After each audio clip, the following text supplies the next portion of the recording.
All right, welcome back. Our next guest just returned from a trip to China and South Korea, where he met with international business and political leaders to examine the future of U.S. trade in the region.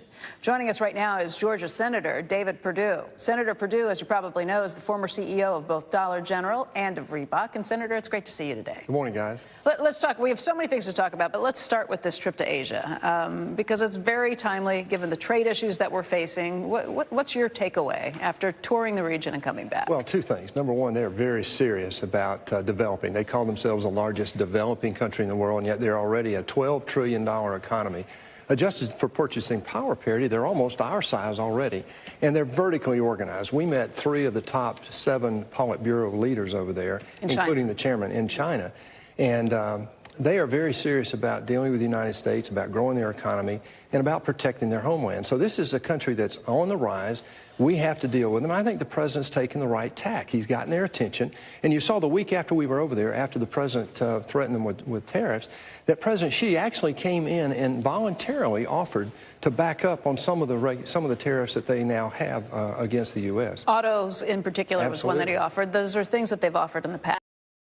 Do you think they follow through this time? Well, you know, talk is cheap, and we all know that, and that's one reason why I think President Trump put these tariffs on. They did tell them, let's start the conversation. Look, in South Korea, we did this about a year ago, and in the last year, we've been talking to South Korea, and look what happened. We now have a new trade agreement with South Korea that puts us on much more of a level playing field. Do you think trade agreements should be one-offs, or are you a fan of the TPP, of renegotiating? Well, I was a fan of TPP, and I still am for this reason. But I think you can get better deals individually if you do bilateral agreements, but you have to really hustle to do that because we have so many to do. We don't have an FTA, free trade agreement, with Japan, for example.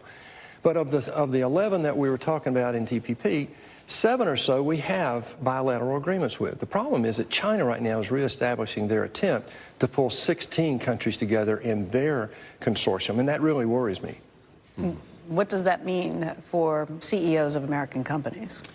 Well, first of all, I think we want a level playing field. We met with several CEOs and people who are operating in China, have been operating in China for the last 2 decades.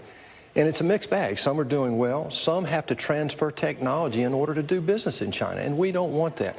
Look, Alibaba we met with for the better part of a day. The CEO, founder, Jack Ma, was very gracious hostess. We met with DJI, the 70% market share owner of all the drones in the world. We met with Tencent. So this is a very comprehensive trip visiting 5 cities.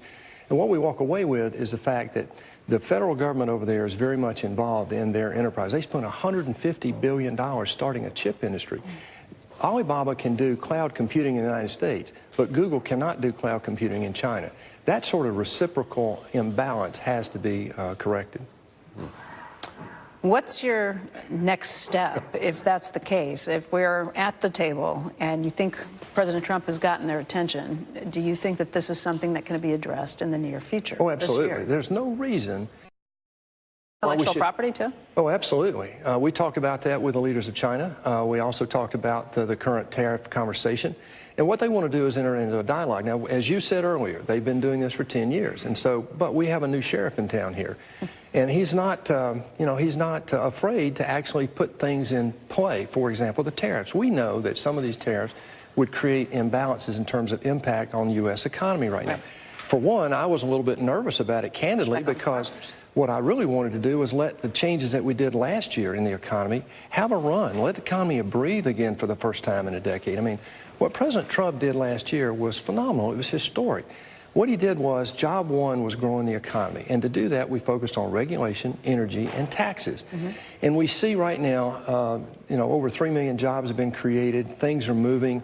I'd love to see the economy take advantage of some of the $6 trillion that we're going to see coming back into this economy because of the regulatory work, because of the Dodd-Frank bill that we just passed in the Senate, hopefully we'll pass the House, and because of the energy work that we've done. The $6 trillion from banking and from the Russell 1000 because of the overregulation is very serious. I believe that this is going to really dramatically impact our economy. Senator Perdue, I want to thank you for your time. It's always a pleasure to see you. It's great seeing you guys. Thanks. Thanks, Senator.